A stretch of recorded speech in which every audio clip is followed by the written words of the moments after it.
soul food. Cornbread, black-eyed peas, watermelons is back there. Then we ask the Hispanic Latin community, they bring in refried beans, tortillas, pupusas, piñatas, right? They ask the Asian community bring fried rice, tea, all these other curry, whatever. They say you can bring anything, but don't bring no raw fish. We don't want no sushi in the environment. Everything else is okay. Now, in the urban environments, if we can find real Indians, I don't mean 1/14, my great-grandfather saw one, but real 100% Indians, we're so glad to have them. We say you can bring anything, popcorn, teepees, anything. Now, youngsters come into this activity with very little preparation because the teachers can't give it to them. So they walk around this room and play what I call scratch and sniff. All right? Like those magazines, right? So they go out touching the food or smelling it. Now, intentions are noble. Their capabilities are dismal. It's not their fault because the system that prepared them is dysfunctional and antiquated. It did not prepare them to educate the diversity that now confronts them. Your people in your agencies never got trained and educated to deliver services to the diversity that now confronts them. And I believe that in normal process, you now have programs over here funded to serve those specific communities. And they will have to fight for funding. They will always be underfunded because they got to do twice the work. They got to do twice the work because they got to translate the stuff that you give them off this system in order to be funded on this system and then do it and then lie to you about what they did to stay funded in this system. So they always got to do twice the work. But we fund them for less money. And they always got to fight each other because they're not included in something. That's right. Yeah. Now, understand me clearly. It's a normal phase as long as you see it as a transitional phase. As long as you see that as transitional phase. Because if you look at this well, it should give you information here that will enable you to move to phase 3. And phase 3 says if it's 70, then how do we get it 80? How do we get it 90? You may never get it 100. But you have to change the mainstream system so it includes the diversity criteria that will be there without destroying the traditions and the kind of things that have been here from day one. It's not an either or. In America, get people to understand that no matter what we say or do, English will always be the language of America. Take it off the table. It's the language of the world. Why would we not speak English? It's a ridiculous argument to spend time on. Yes, everybody in America, if they want to do well, will speak English. That's not the issue. The issue is how do we educate the people in the system so they can contribute and feel part of a nation so they don't become a liability and they don't become adversarial. Because once they become adversarial, they will be a liability. Because once you're excluded, and we'll look at this afternoon, there's an issue around exclusion representing oppression. And over time, you will do it to yourself.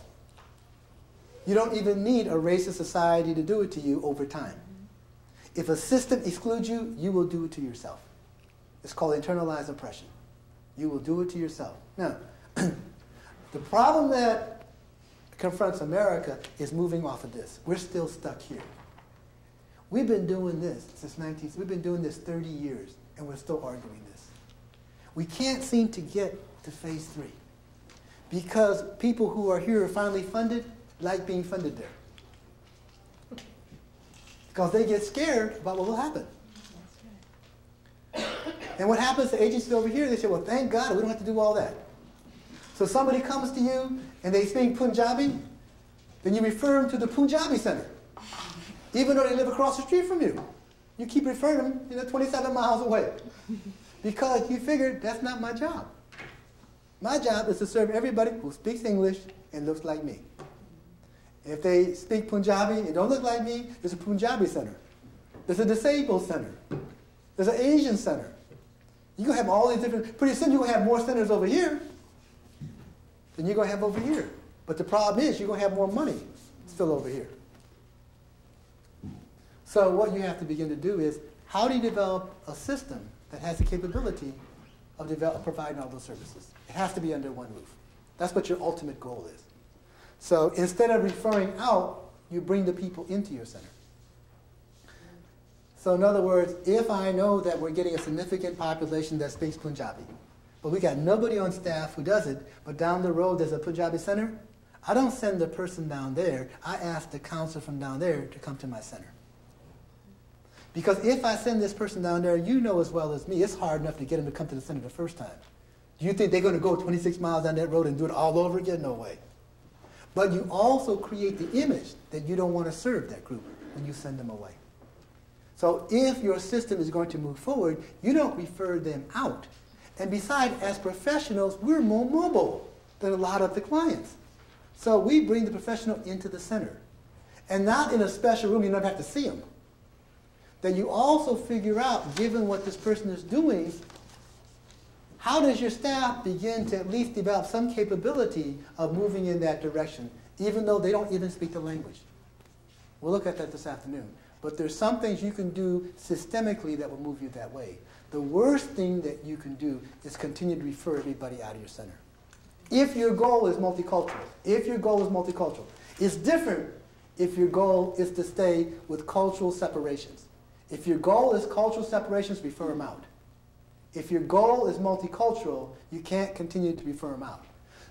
In the beginning, it's a normal transition because you don't have any information and your system can't accommodate it. But that has to be a phase if your goal is multicultural. Ultimately, you have to have at each one of your centers a design and model that's capable of providing services to the diversity that's out there. It takes time to do that. You can't provide service to everybody. So you have to have priority 1, priority 2, priority 3. Overall, then you have to look at your system and say, in the next 10 years, in my system of delivering drug and alcohol services, right now only 50% of the agencies can provide services to more than one culture. So I said in the next 10 years, I want 85% of the system to be able to provide services to more than one culture. And then in the interim, I also want 50% to provide more than 2 cultures. And you move forward that way. But you got to have reasonable goals for them to transition. And then you have to take what you learned here and bring it into the norm. But you can't do that if the system stays locked here. Because what you're saying is, whatever you're doing here, you have to assimilate it into what we do over here. That you have to do it the same way over here. It's not possible. That's why the issue of systems changes. If you bring it in, it should change your system. If you're open to it. If you're open to it. Let me entertain questions, because this, even though we're doing it very simply, is the ball game. If your country decides to go multicultural, this is the ball game. This ball game cost me my PhD at Stanford. In 1972, I was at Stanford, and I had a very nice deal.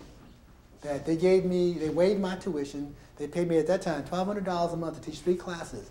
All they asked me to do my dissertation was to do it on what they wanted me to study. And what they wanted me to study, which is fine with me, was why black and Hispanic children were doing so poorly in urban schools in America. That's all they wanted me to do my dissertation on. So I did my research, and I went back to my orals, and I said, it's very simple. The reason why black and Hispanic children are doing so poorly in the schools is because by design, they weren't supposed to be there. They weren't supposed to be there. So if they weren't supposed to be there, and you put them there now, how could they do well? They told me I was crazy. But because I don't know about some of you, I'm first generation college in my family. You see, my family took this vote. They can only afford to send 1 kid. I was the youngest. I didn't get no vote. I went to college. That's how they made the decision of me going to college. When you're first generation college, you go to college, nobody could help you because they've never been to college before. So culturally, I took education very serious. So they told me that it's going to be very rigorous when you go to PhD. I thought they were just testing me. So I kept arguing with them back. I thought this is just testing my theory. We're going to go back and forth. They were serious. If I would have had somebody in my family or something to talk to them, they would say, look, Byron, just quit arguing with them. Do your research the way they want you, and then publish your article later. Right? But we got to an impasse because I couldn't change it.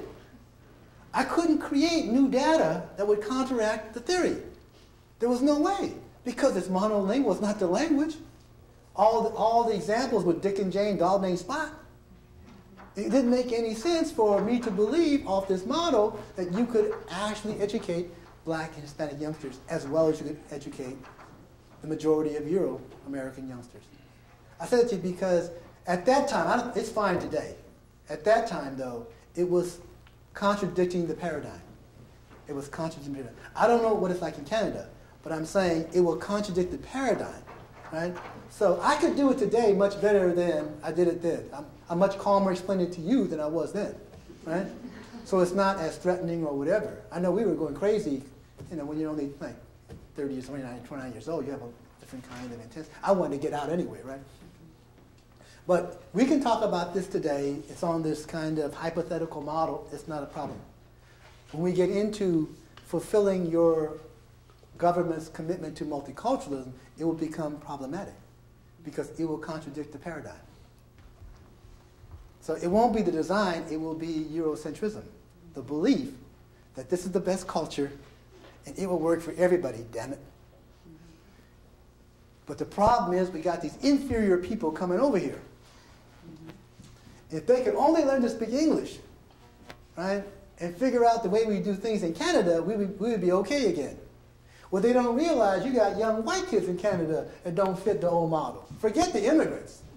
Forget the immigrants. You got young white kids that don't fit that model who belong to even some of the politicians, and they can't figure out that there's something wrong. What they tend to do is, there's something wrong with this kid. Problem kid. But again, your ball game is in the system, not in just bad people. I'm not saying you don't have bad people. You could rid the bad people and still have problems. And what you do is you burn out good people.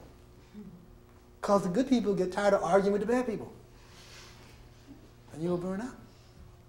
Let me entertain questions on this very quickly. Are your people here now?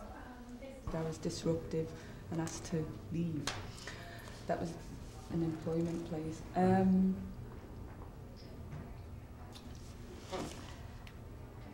I'm stuck. I forgot what I was going to say. Somebody else asked something and it will come back to me. Yeah.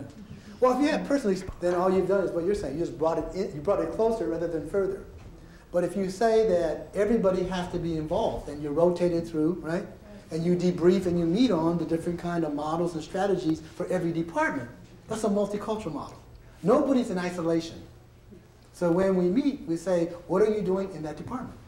But not just talking to people who speak Punjabi, talking to the whole staff that does that same service.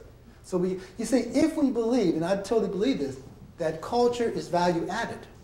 And we've proven it in San Francisco, that when they had to change the agency to provide services to the physically challenged, and we made them do it mainstream, and we looked at it by their change and say, well, if you did the same thing, don't change anything, the things you considered for this physically challenged, if you took that in consideration to serve the older population, wouldn't it improve the service to the older population? If you took that in consideration to serve the women, wouldn't that improve? Of course it would. It made them take another step to think about what they're doing before they just did it. And it made them think about these people coming in as individuals rather than just this collective. So if you can do that to an agency, it will impinge. They start talking about, well, my grandparents came here, they didn't speak English, right? Right? But they were European. And the system is European. So it's easier to begin to acclimate to an environment when the norm is most closely approximate to your cultural frame of reference or your paradigm. So if this was an Asian country, then it didn't matter whether you come from India or China, that even though you didn't speak the language, you would acclimate much quicker because the cultural norms would be very similar. But if you're a European, you'll be in trouble because the norms for Western and Eastern are not different, they're polarized. They're opposite. So it becomes much more difficult around that. But you don't realize that unless you have, I don't mean visit a place. When you have to actually live in another country where they don't want to speak your language, which is very unique for us because almost every country in the world will accommodate us in speaking English. But if you find a country, like we say in our countries, you can't speak your language, you have to speak English. If you ever had to move to a country where they said to you, you cannot speak English, you have to speak this other language, and you've never been exposed to that language to the degree of education or functioning utility, that's what it's like to come into a country that says to you, your language you can't use, and everything that you believe is no longer functional. This is what you not only have to speak, you have to believe. And that's what it's like.